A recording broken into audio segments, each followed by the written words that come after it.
जय जगन्नाथ। 1942 मसीहा जनवरी मास 26 तारीख में जगतसिंहपुर जिलार बिरिडी ठारे जन्मग्रहण करथिले कवि प्रमोद कुमार महांती।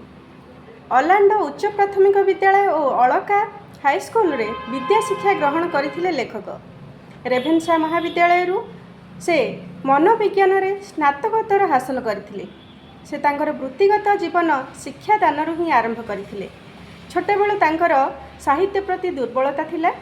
हाईस्कल रे पढ़िला बेले सबुजपल्ली नाम रे एक हाथलेखा पत्रिका प्रकाश करुथिले लेखक। परे एही पत्रिका नाम बदली मैत्री होइथिला। लेखक प्रजातंत्र कलिंग प्रभृति पत्रिका रे निजर कविता प्रकाश करुथिले। तांकर साहित्य कृति गुड़िक मध्यरे कविता संकलन क्रमशः देवीपाद, अकातकात, चित्रनदी, अक्षर सेवा, चित्र चित्रक, असरंती अणसर, जहाँ मेरी महांती द्वारा एंडलेस आडलमेंट नाम इंग्राजी अनुवादित।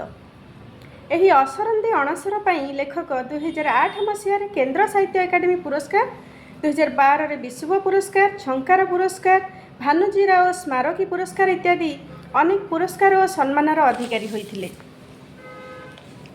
तेबे तांकर एक कविता नवजातक। आसंतु आज यही कविताटी पाठ करिया।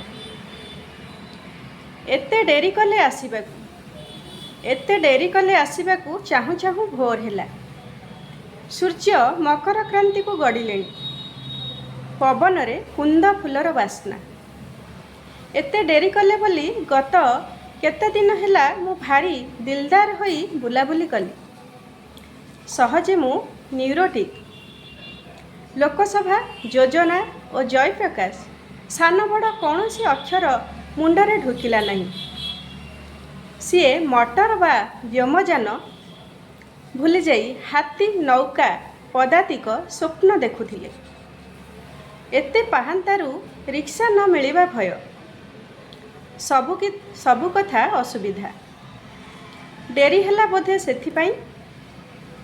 केउथिरे आसिले कि आपण आसिला परे आमे सबु देखुथिलु। आपण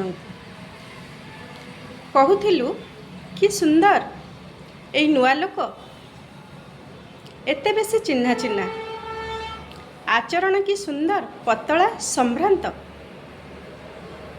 समस्तंक ठारू आपण निश्चय अलगा।